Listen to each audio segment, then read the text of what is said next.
Just want to welcome you all to my little partially protected hydroponic. I say partially because as you see, because we only protect from the sun, but we are the mercies of the rain, as you can see.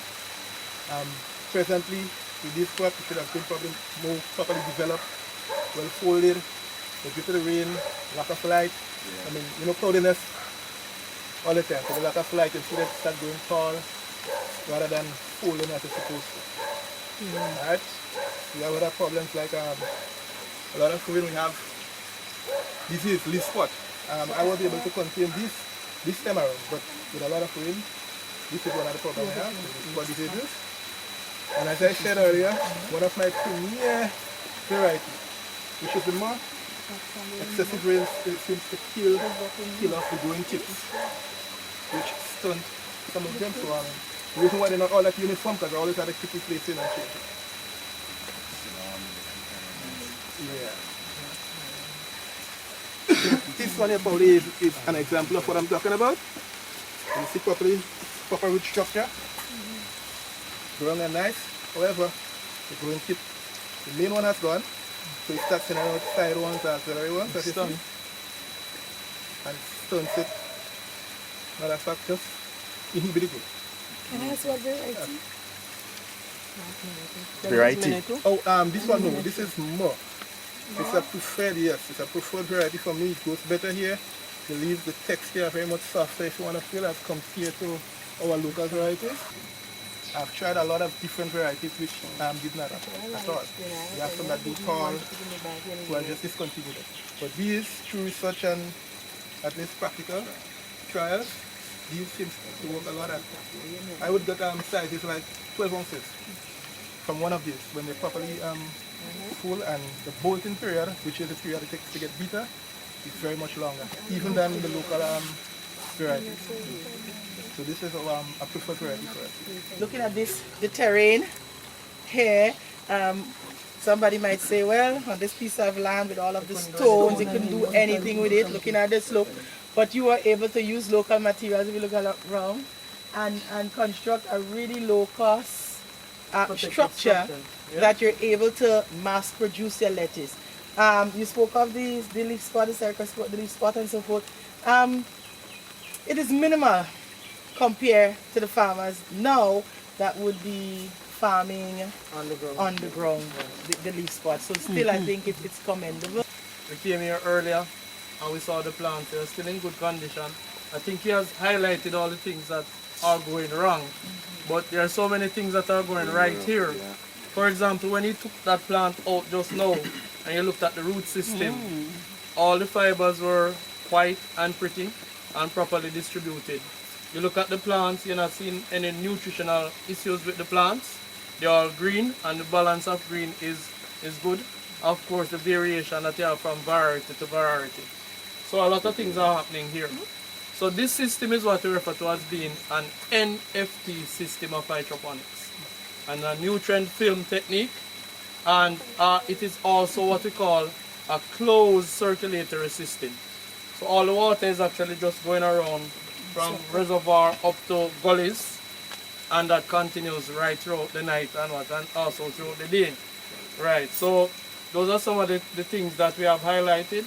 So the biggest issue that he's having, however, is actually rainwater going into the channels and actually not being able to keep the production area, you know, as dry as he possibly could keep it. So he's actually one of the beneficiaries under the project, and we're gonna see how best we can optimize this particular unit to give him some plastic on the top and also for him to do rainwater harvesting.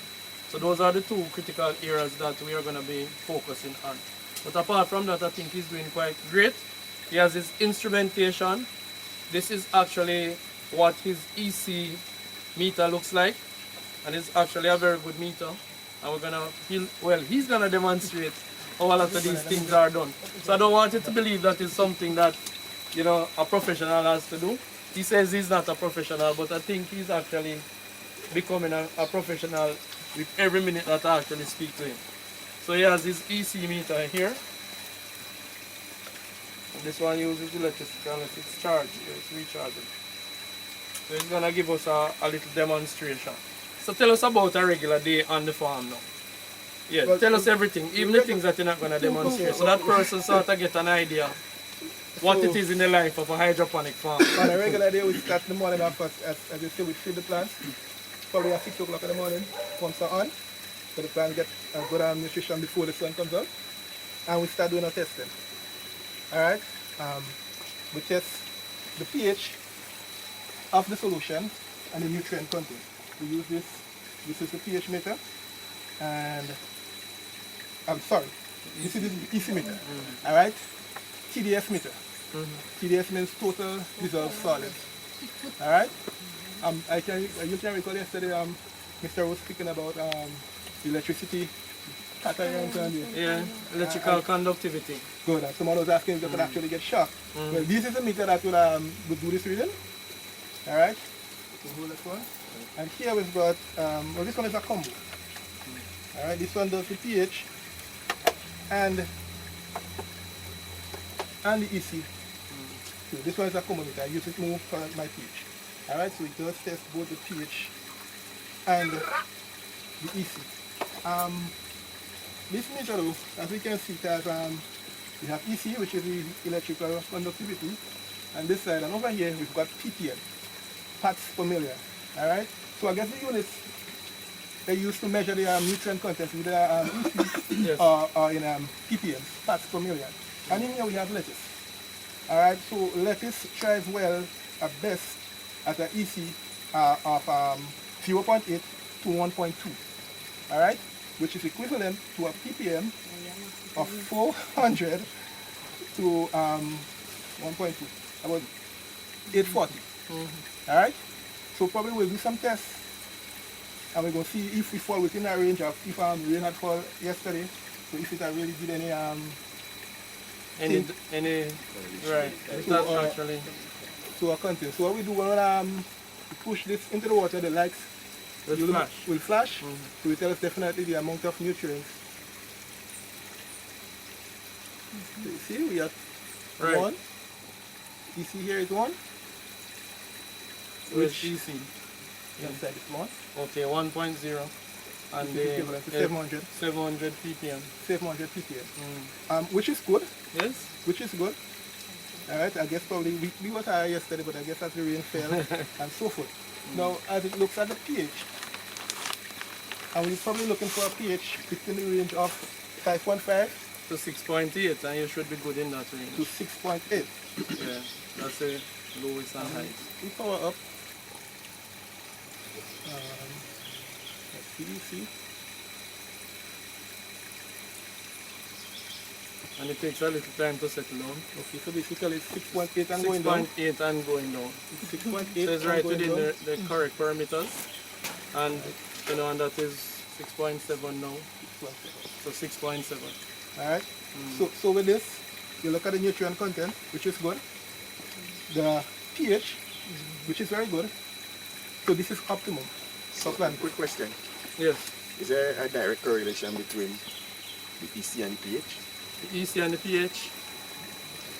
Not exactly, but what you're gonna realize now is that some of the things that you might want to do when you introduce an acid or a bicarbonate to reduce or adjust pH respectively, it is also gonna impact on the EC, because let's say that you're talking about phosphoric acid. Phosphoric acid is also gonna add nutrients to the solution, and by adding the acid to lower the pH, you actually increase the EC as well. So that is a correlation really. From experience, yes, speaking on that, I for one have never had the issue of using, I don't know if it's the water quality. They're good. The issue of using pH up solutions, no pH down solution.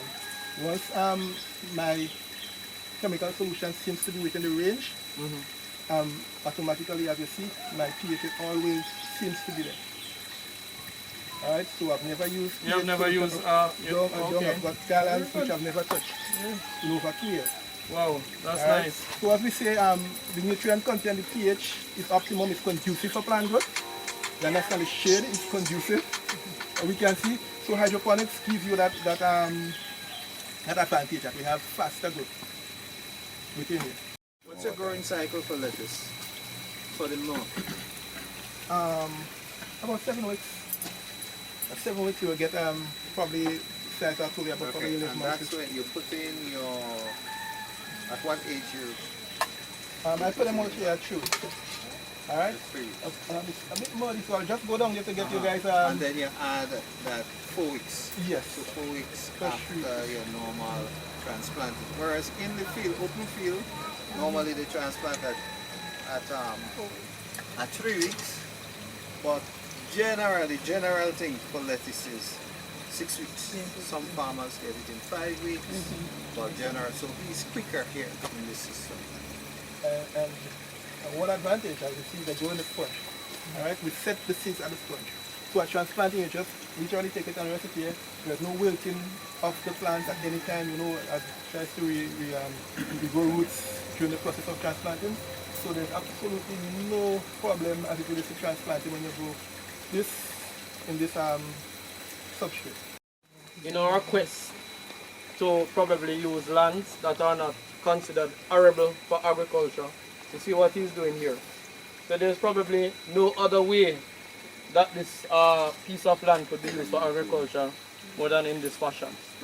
Right, and even when I was doing my farm back home, that is what I did. So all the areas that I had upcropping of stones like this, that is where I introduced, and that is where we built the hydroponic systems.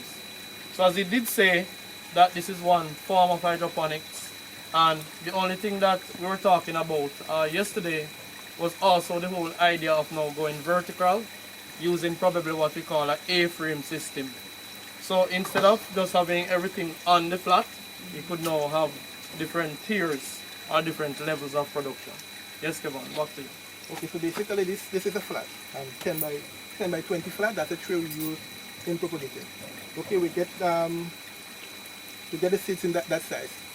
This cell here holds 276.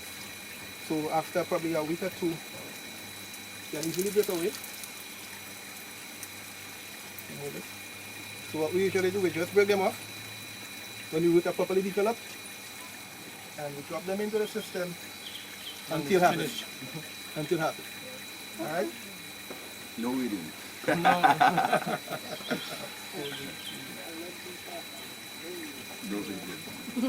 No back pain.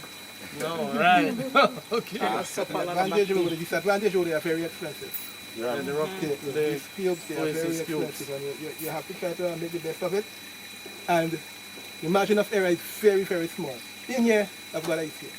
I had my daughter did some of, and she put EC was too high. So that caused a draft.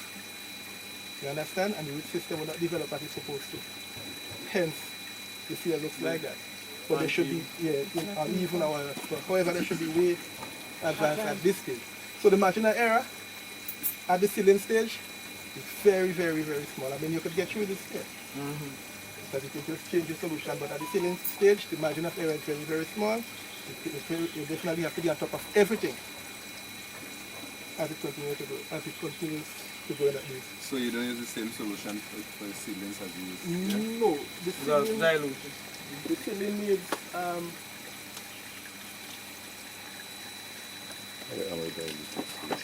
Much less food. yes, much less food as it relates to the grown out one. As we see here, the PPL for those it range from 500 to 800 and 840. However, for the seedling, it's 150 ppm to 200 ppm. Right. But what you need to remember now is that the build up of the recipe is the same thing. All you actually do is that you reduce the strength of the solution. Alright? The nutrient solution is made up from what? Is it a commercial mix? Yeah, he's using a commercial mix. Right, he's using a commercial mix, which is normally an NPK, to which he would probably add magnesium sulfate and calcium nitrate. So that would be his mix. Tomorrow we're actually going to show you how you can actually create your own mix using what we call separates, and you can get similar results. Well, we see about the expensive part of it. Everything, as it relates to the fertilizer, everything has to be imported, right? So here we've got master blend, that is a lettuce formula. That's the base we use for growing lettuce. What do you ratio? Somewhere here inside here. Tell them from the founding on the bar. Oh, my glasses on.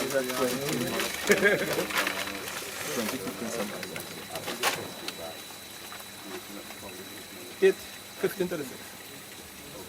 36. 8, 15, 36. Alright, so this is for leafy vegetables. We have another one that we use for flowering plants, lettuce, cucumbers, and the tomatoes. We cap that off with, that's the master blend. Alright? So we cap that off with some of calcium nitrate, hydroponic grade, right? Because they have it in other grade. Okay, and this is, they have some salts, magnesium sulfate. Alright, so we make, that's a 3-part and we feed it at a ratio of 2 to 1. But if we got enough water we use 1 gram of magnesium sulfate, 2 grams of calcium nitrate, and 2 grams in the master blend base fertilizer.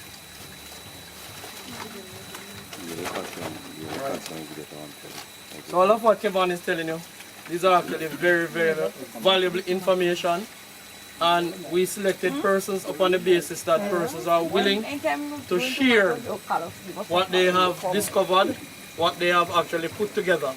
You know, I remember when I was actually starting out with my hydroponics back home, I could not get information as easily as you just did a while ago. You went to person's farm and they'd have to be there with you for minutes before they actually allow you to see what was actually going on. You know, since the Greenhouse Growers Association, all of that has basically changed. Information is now very fluid and information is moving inside and outside and all around. So we're very happy, you know, that we're here and you can be sharing that with us. So the thing about it now is that from the perspective of nutrition, your nutrition is based upon what are the recommended ppms of the different elements that are needed to grow a particular crop. And what you're going to see now is that your lettuce nutrition is going to be a little bit different from your tomato nutrition and possible from any other family of crops that you're going to be growing. So you have the brassicas and you have like your solanaceae and all of those, and you're going to notice that the nutrition is going to be a little bit different. But when you look at all the nutrients that you use, you're basically going to see that the nutrients still remain the same. Nitrogen, phosphorus, potassium, calcium, magnesium, sulfur, copper, iron, zinc, molybdenum, manganese, and so forth. And all you have to do now is have the right ratios of those based upon the crop and based upon the stage of development of the particular crop. So that is very, very, very good. But what I found very interesting though is that Keavon is blessed in a particular way in that just the characteristics of the fertilizers. For example, when I started out, what I had to do, you know, is that I did not know what the feature of each fertilizer. So what I did was that I had my pH meter and I took calcium nitrate and I dissolved it and checked the pH and I saw if calcium nitrate caused the pH to go up or down, magnesium sulfate and all of that. But you're lucky that when you do a combination of all of that, Michael, he's right on the money. So he has not had the need to use either pH down or pH up. So that is very, very good, and that is money that is saved, and you can use it to do other things. Right, so at this point in time, I don't know if you have questions for either Keavon or myself. And here you chose to use a sponge instead of using makeups. Any particular reason why? Actually, these varieties, the more seem to spread rather than going upright. So I could just, instead of saving the net cups, I just rest it in here and they spread so they don't fall or they don't topple. As you listen to probably other varieties like these, you realize they topple. Hence I just try to use the more in here. Another reason is that over here it's just it's got water. So what you don't want to use just put the plants in here without net cup, and then you have drowned in. Yeah. Yes. Once this area here gets submerged in water, between the root stock and the stem, once this area here gets submerged in water, you find the plant side or the roots drowned in. Alright? Right. So very good observation, great explanation. And it goes back to what we were talking about. Even in the soil, 5% organic matter, 45% mineral, 50% water, 50% air. So the idea behind all of these technologies is that you just really want to have the tips, just the tips of these plants touching the water, and all the other areas that are not in the water, that is where you have, you know, the roots breathing through. So if you go too deep and you submerge everything, you're literally drowning out the plant, and the plant will certainly die because it's not getting any air. Question. So where did you learn all this technology? Did you go to farm school or some agriculture school somewhere? Actually, I'm self-taught. As Mr. George said, University of YouTube. And probably a lot of Google, you know, a lot of research, reading, you know, that's it. I mean, I've always had that interest in hydroponics. I remember probably like, I don't know if I remember, probably about 10 years ago, I went to her. You understand? Because I probably was seeking funding. So I went to the Grenada Development Bank, and the young lady there, I said, I'm probably interested in hydroponics. She said, hydroponics, you don't know about that. So she then referred me to a senior who said, all right, we don't really know about that, but I'm going to refer you to someone at the Ministry of Agriculture. And I was referred to the things, and at the time when I went, she was like, why hydroponics? She said, I mean, it's good, because I mean, you're young, and there's a lot of technology involved, so that's a good area to go. You understand? I was there, look, I'm grey now. So But I was still encouraging. Yeah, so persistence. Persistence is the key. I mean, it's been a long time coming, and there are times when you just feel like giving up. You feel like you're not going anywhere. Until I think I love your friend, you came on board. Miss Celia, Yes. Miss Edwards, who I know a long time. Yes. Yeah, so she really came on board. Probably they passed around Joan and the water challenge, I think. Yes, so and that's where I really came on board with the FAO and Ministry of Agriculture. Lovely, lovely. Beautiful story. Yeah, and it's a good era now. You know, because I know that even my personal journey, what I started doing when I wanted to do this stuff was actually taking granular fertilizer and trying to dissolve it to make it into a solution. Obviously it doesn't really work. As you did here, you said that you need good quality greenhouse fertilizer. These fertilizers need to be completely water soluble, and even within the water soluble lines you still have better qualities within there. So you have to choose the right type of quality fertilizers for your system so that you have less issues with it. Pest management. What is it that you do for pest management? It's weeding. Weeding. Yes, okay. weeding. We just try to keep the environment clean Yes. as much as we possibly can. However, lettuce, I realize we don't have any pests that are really affected. However, I had kale down Kale. there and Moths. the white flies were crazy over them. Yes. You understand? Actually, harvestable height, very long, very big leaves, but I just had to discard it. Because I guess at the time of the intervention, you could only control so much because they may kill the adults. However, the larvae right underneath the leaves, and within a day or two, they're back again. So you just have to discard the whole, Okay. yeah. The water in here drains for 6 weeks. 4 weeks, sorry. Every 4 weeks we change our nutrient solution. Because what you find, with the use of the chemical fertilizer, they have the salts, dissolved residual salts at the bottom of your tank or in the tank, and you don't want the solution to be acidic. So every 4 weeks or so, you change your water and you keep it like that. Right.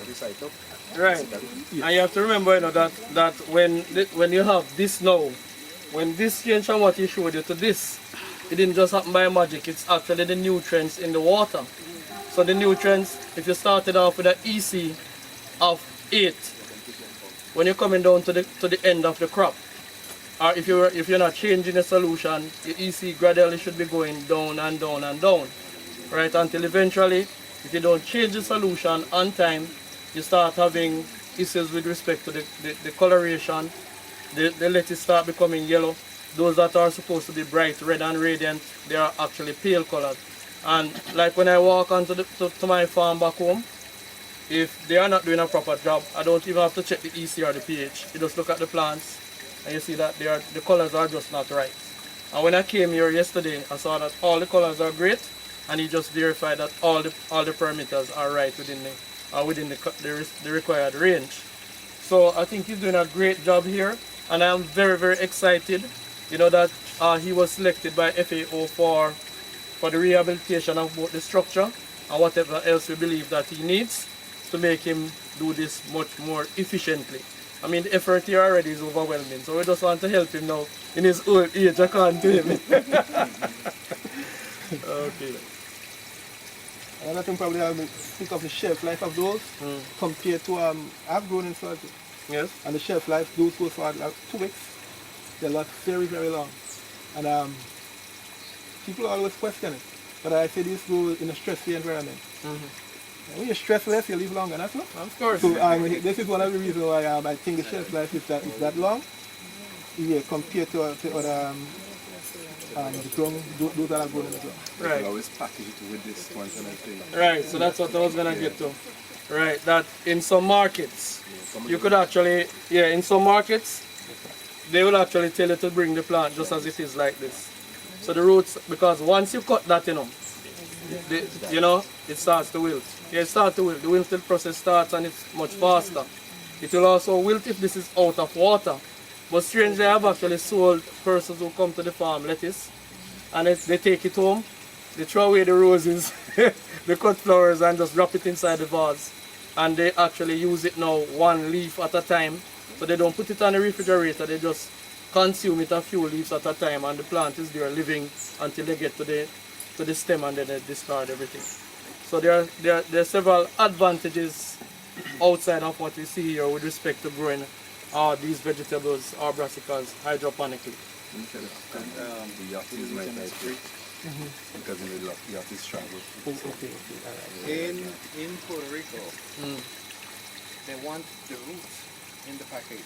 Okay. Yeah, they want Because to it see tells that how it was came grown. from hydroponics. Yes. Because there are issues with growing in the soil.